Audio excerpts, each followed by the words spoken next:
guys, thanks for tuning in to my Florida drive-by. I'm in Naples, Florida right now, and I'll be turning in County 896 Pine Ridge Road, and I'm going to be getting on the I-75 soon. A little traffic. It's July 19th, 2016, and it's roughly about 5:33 in the evening. Afternoon, evening, and today is Tuesday. I hope everybody's doing good. I wanted to bring up a subject, and it's going to be, what's the best high capacity handgun? And high capacity, besides just being high capacity, but a gun you could have for shit hits the fan. You know, you can have it for, you know, multiple type of scenarios. And it's going to really depend on you. So, let's get started with our drive-by. And first of all, I'm going to say shout out to all my YouTube subscribers, and please subscribe so I can bring you more videos. And then you'll know when my new videos get uploaded. But this is actually, like I say, Pine Ridge Road in Naples, Florida. Naples is, you know, it's a pretty expensive area. You know, a lot of money out here. It's, you know, houses out here very expensive. A lot of bucks out here. And I'm passing Goodlip Frank Road. Pretty nice out here. But anyway, as you're watching the scenery, look at the palm trees. Looks like there's some rain in the distance. We'll talk. There's a bunch of high capacity guns now. You know, first one I could brings to mind is the PMR 30, which is a 22 Magnum. They made a Generation and a Generation 1 and a Generation 2. Generation 1 had some problems. They fixed it in the Generation 2. Only problem with 22 Magnum is right now the ammunition's quite expensive. For like 100, I think you pay $15 or something. So it's gone up a lot more than it was before. Right now it's pretty expensive. PMR are okay guns. They're not the most accurate guns. They're not the most well-made guns. But, you know, they are 30 rounds. And 30 rounds of 22 Magnum is a lot of ammunition. It is pretty, you know, a lot. And 22 Magnum, I mean, that's a pretty hard-hitting bullet. But the only thing is a lot of times they suffer because the PMRs, it's a rimfire bullet. And rimfire normally are not as accurate or reliable. They're not a centerfire. Bullet's really soft and small, so they have some feeding issues. But very high capacity, 30 rounds. The next one we can get into is any of your Glocks. There are some CZs in the 9mm, which are pretty high, 17 rounds. Glocks, 17 rounds. You know, a lot of ammunition in a Glock. You can buy 33 round magazines, so they're fairly high capacity, pretty good guns for shit hits the fan. Even in their 45s, you know, they're like 13 rounds. Another one comes to mention is the FNs. Now the FN makes a wide range of them. They make the FNX 45, the SF9, FNX 9. You know, those are like 15 rounds of 45 plus one in the chamber, and I believe they're 9mm. I think it's 17. Can't remember exactly, but it's somewhere up in there. If you move into the FNX or FNP tacticals, 15 rounds, and then if you move into the FNX.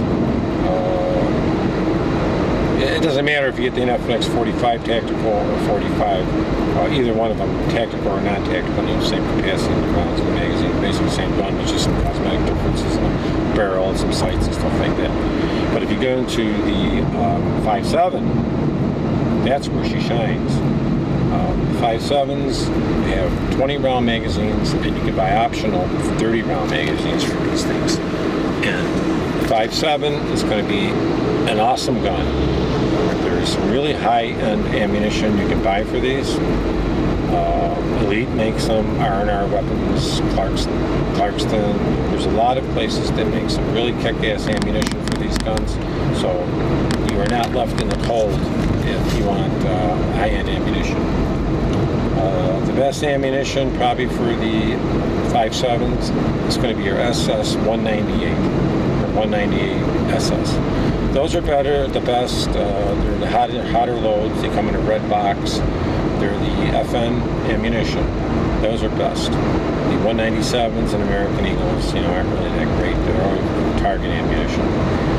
You could go with some elite ammunition, but they're expensive. So, just depends on, how much you want to spend on ammunition.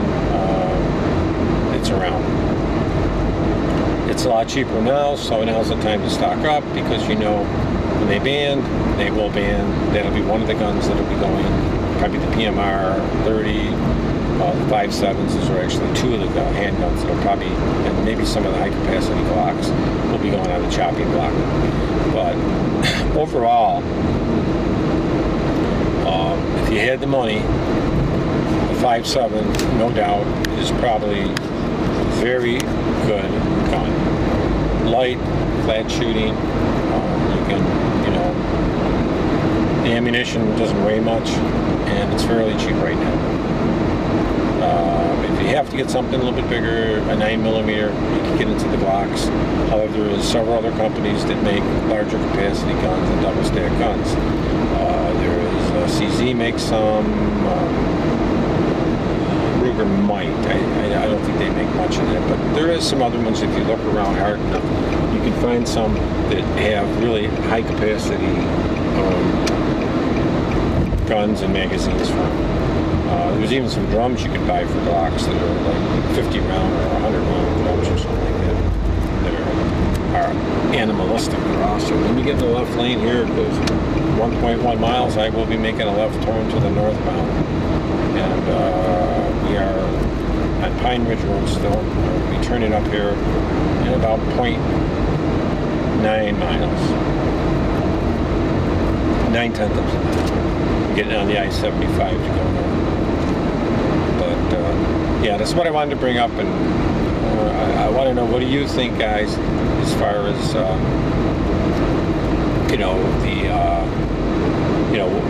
what ammunition-wise or capacity-wise. I had a 5.7 and I sold it, and I regret selling it. So one of these days I'll buy another one.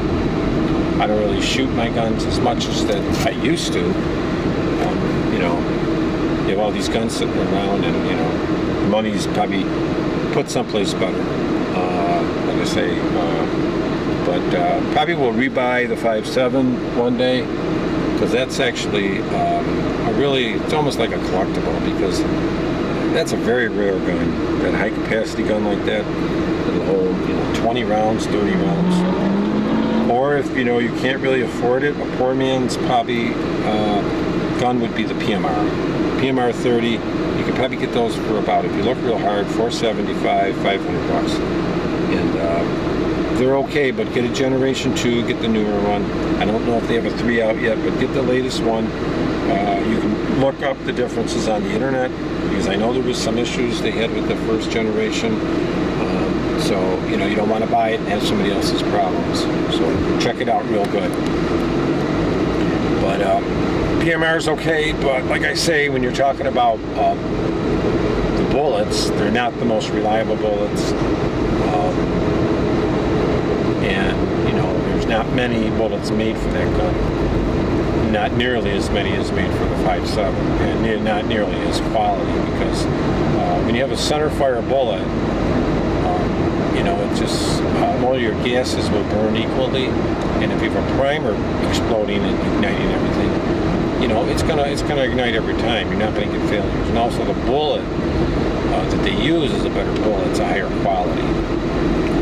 With your 22s and 22 magnums, you're just using plated lead bullets that are just like kind of swathed and are kind of just just crimped in, so they're not the best high quality bullets. So they tend to, like when they're feeding, they can go off to the left or to the right. They can hit the barrel. You know, they can cause some problems. So you're going to want to really focus on you know, quality, because then that's something that you know it's going to be reliable. It's going to work. It's got to be better. She's on a phone. But you know, another thing, Glocks, they're really great guns. If you get a Glock 9mm, I mean, that's a great gun too. Myself, I like the Glock 19 because it's not as big as the 17 in multi. So, you know, I kind of like the Glock 17. You know, it's not as big as the 17. And you can put Glock 17 magazines on. You put 19 magazines on. So that's kind of nice. You know, you can either or. And you can get the 33 rounders, 50 round drum. I don't know if they make a 100 round drum. I had a 50 round drum, but I don't know if they make that other drum. I think they do, but I'm not sure. But so, guys, thanks a lot, and I hope everybody's doing great and tuning into my drive-by. When I'm out here on the I-75 and just, you know, just thinking about, you know, capacity-wise, you know, what's the best shit? It's the fan gun like that. But if you have and we're only talking about guns. I'm not really talking about shotguns or revolvers. It's just really handguns. I think really you have to weigh lightness and capacity. 1911s are kind of not really even in this situation. You know, because, you know, they're heavy, they're bulky, and, you know, you're going to get 7, 8 rounds, maybe 10 rounds. You can find some extended magazines, but, you know, you got to carry all that ammunition too. So really 9mm or 5.7. If you want the heavier 45, but I mean, that ammunition is so goddamn heavy. You could go with, like I say, the F and X or F and P. But thanks a lot for tuning in, and yeah, you got, like, over here too. I'll show you up in front. They got the thing called Road Rangers, and there's these trucks that are, I guess, paid by in Florida, and they drive and they clean up, you know, the retreads that blow off on the side of the road. If somebody gets, you know, stuck, they'll come out and help them, give them a jump or something, give them gas or whatever. You don't see a lot of dead animals. You see some, but in Florida you got a lot of vultures, scavengers. They'll come eat them right up. So you don't see much. You do see a lot of. You know, I see the most. I see is raccoons. There's a lot of dead raccoons. It's probably one of the most things I see, raccoons. But thanks for tuning in. Have a great day. I'll be heading out to Gainesville, Florida tomorrow, and if you guys know any place good to eat out there, let me know. But I'm going to be in Gainesville doing some stuff, and thanks a lot. Have a great day. And right behind the Road Rangers, you see up on top of that, I don't know if you can see where it says Road Rangers, number 106. So thanks a lot, and I'm going to pass this guy and just bump up the volume. Thanks a lot, guys. Have a great day. Bless you.